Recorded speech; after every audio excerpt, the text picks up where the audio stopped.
Welcome to Sustainable Packaging with Cory Connors. Today's guest is Lisa Hennessy, who's the founder and creative director of Fernweh. How are you? Hi, Cory. I'm great. Thank Good. you. And I'm sorry if I said the name of your company wrong. It's a unique pronunciation. Can you say it for us so we all really know what it says?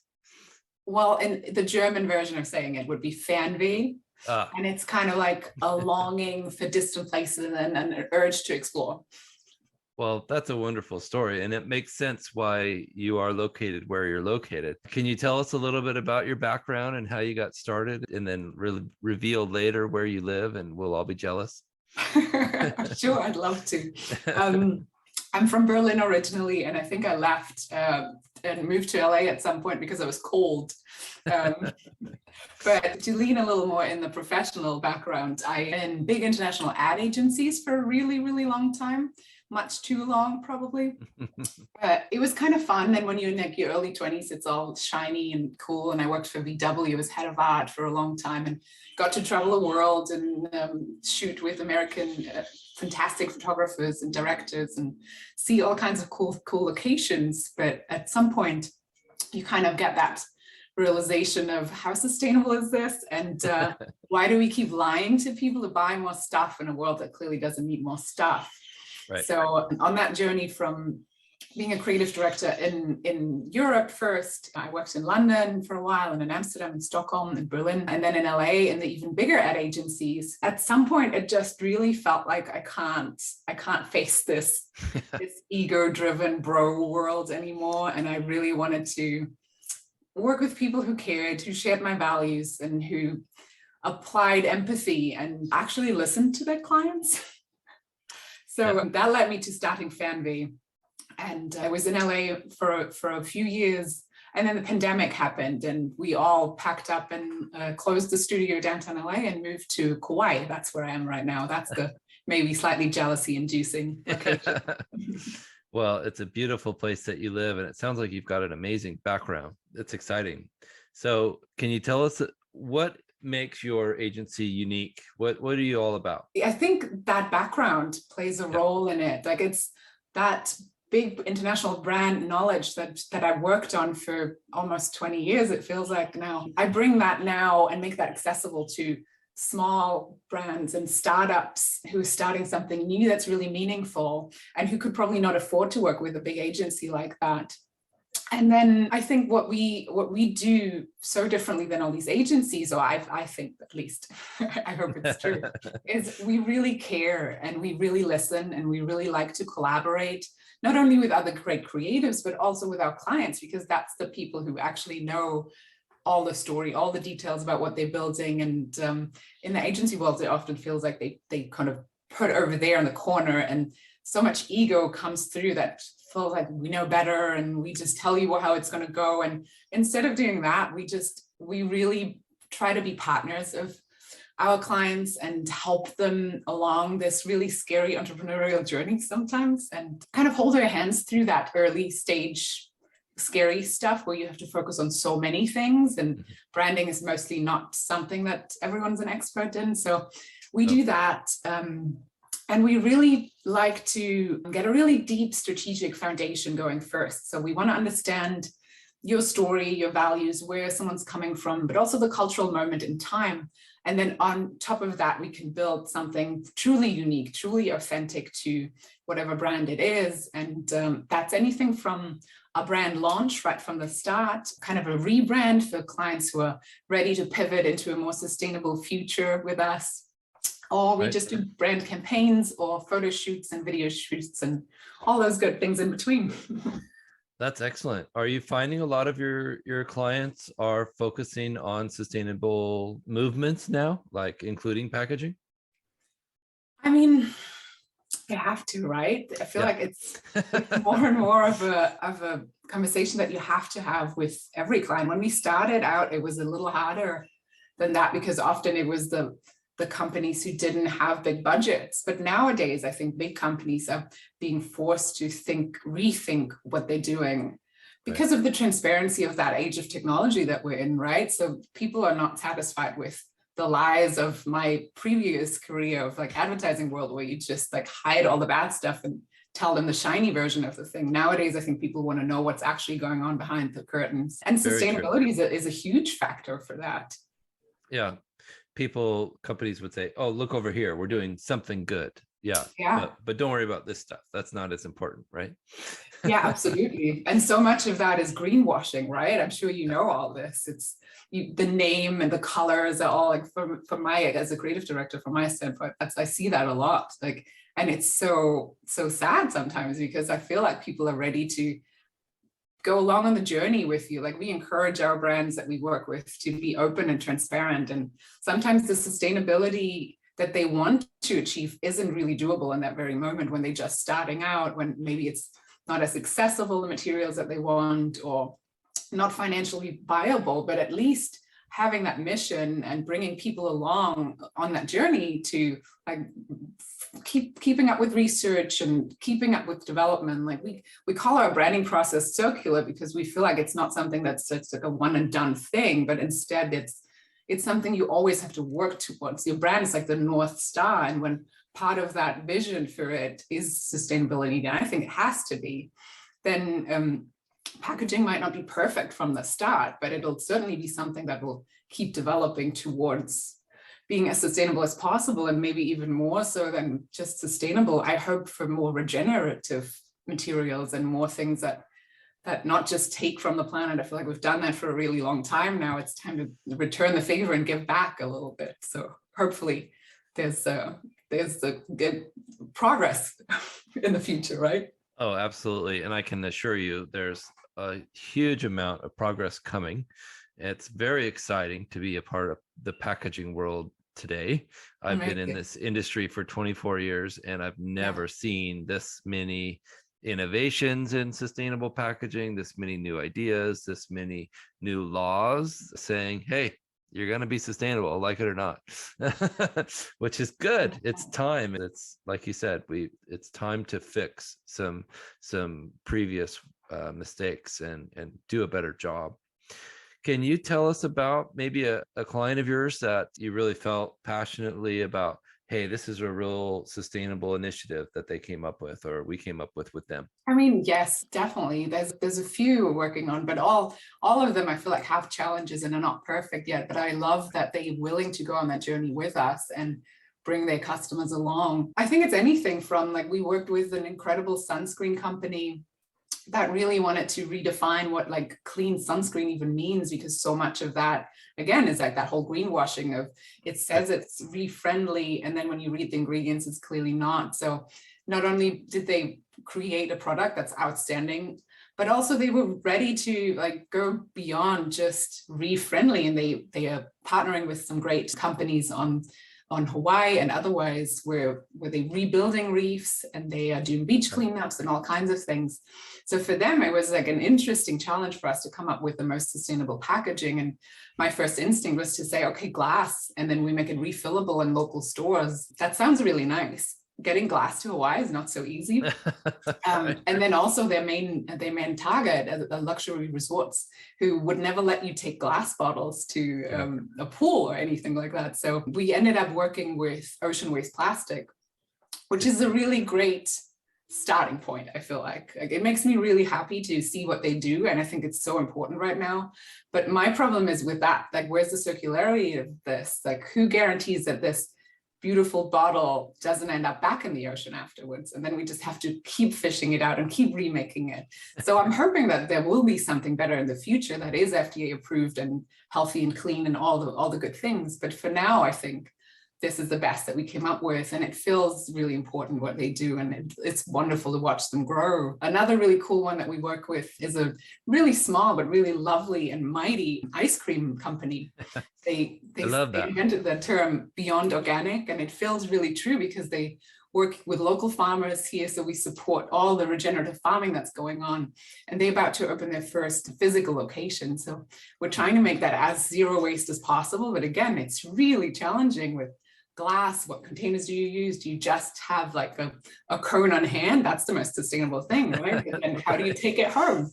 Right. So it's an ongoing challenge, I want to say, but it's been really rewarding to see these companies make a big difference and care so much about their communities and the planet, and just are so willing to go beyond what's like in the budget and maybe easy. And I think it's always that, right? It's that extra step that you have to go. And sometimes it's not convenient and it's not cheap. So I'm always thrilled to find clients that are just so excited to do that. That's a great point. It's not easy to do what we're trying to do. And a lot of people don't understand. Why does this take 6 months? Why does this take 9 months to think all this through? And it's because it's unique. It's not been done before, or we're trying something different, or we're looking at things a different way. And that requires patience. And I think that's my main message here is education and patience. Like, give us some time. We got to work on this together, and we'll all help solve some of these problems. Will that ice cream shop be on the Big Island or on Kauai? They are on Kauai right now, but we'll see where it goes. We like to visit Maui occasionally, and so if there's ever one over there, let us know. Absolutely, I will do. So tell us about the future of sustainable packaging. Do you think, like you mentioned, glass, is that possible to make glass packaging on the islands there, or is it just you need to focus on more recyclable plastics and paper items? I mean, recycling is a big problem by itself that I probably don't have to go into right now, especially on a place like we are at now. Even in California, though, where we were before, it's difficult. Like LA doesn't have composting. So when all these great biodegradable cups and food containers came out, everyone felt like free to use them constantly. And then when you ask where they even go, it's not so bright and shiny anymore, right? So I do hope that there's more and more stores that offer zero waste options where you can come with your own containers and things are refillable. But in general, I think when I think about the future of sustainable packaging or the future of any of these things, it feels to me like there's a lot of room for collaboration and more transparency, because this is like a common goal that we all have. Like all these companies have, of course, their profit margins and their yearly turnaround that they have to fulfill and all that. But more than that, we all have that same goal of wanting to do better for the planet and for our people. And in this, we can align and then think, I've noticed at least on that little bit of, compared to what you do, probably a little bit of research that we do with our clients, according to each company that we work with, everyone I reach out to who I find and I'm excited about, they're so helpful. They're so willing to share materials, suppliers, knowledge. And that makes me really excited and optimistic about a future where I hope that we get together and just like support each other more, because this isn't something that's a profit margin that's going to change your business versus someone else's. So you keep it a secret. We all want this to be easier. So I think seeing people sharing that knowledge and their suppliers gets me really hopeful and excited. And then other than that, I think mushrooms are really cool. Yeah. Right. I love seeing the materials that are being developed out of natural waste materials. I found, I think, a fabric company made out of orange waste from orange juice and apple cores the other day. And yeah, lots of cool packaging and leather made out of mushrooms. So anything in that realm gets me really excited. I just interviewed literally 20 minutes ago a guy from a company called Life Elements Incorporated, and they use mycelium mushroom packaging. That's awesome. It's and he sent me some of the material, and it's really cool. Yeah. And it replaces styrofoam, which is awesome. That's really exciting. Yeah. I love that. Yeah. So I'm very excited to talk about this. This is a service that you offer at your agency, and it's a brand retreat. Can you walk us through how we can sign up for this? Because I don't even have an intention of starting a brand, but I want to do one of these things. How does it work? Oh, you should definitely come. I think it was just our way of figuring out how to turn the demands of so many clients that want to do things faster and in like absolutely no time. And we certainly didn't want to revert back to agency habits where you just work people to death and like no weekends, no nothing. So we said, okay, we'll just make it fun then. And we invite people to Kauai. We create this really beautiful and secluded setting that's super inspiring. And we go between like intensive collaborative work sessions to exploring this incredibly inspiring place. And I think as a creative, I've always believed that you can't keep creating from a place of like absolute exhaustion, like so many agency people do, right? You keep working and working and working, and they expect you to come up with new innovative things, and it just doesn't work like that. So we really go into this play versus work versus play, and it's incredible to see what can come out in just 3 days of doing this, just by allowing ourselves to really dive deep. There's no distractions, there's nothing else. We're just really focused on one client, and it can be anything from like a problem they want to solve with us to a new brand that we can build in that amount of time. It's wild to see what can happen in this magical place. That's fascinating. So it could be, you could go surfing, you could go for hikes, you can, all the things that Kauai offers. What a brilliant idea.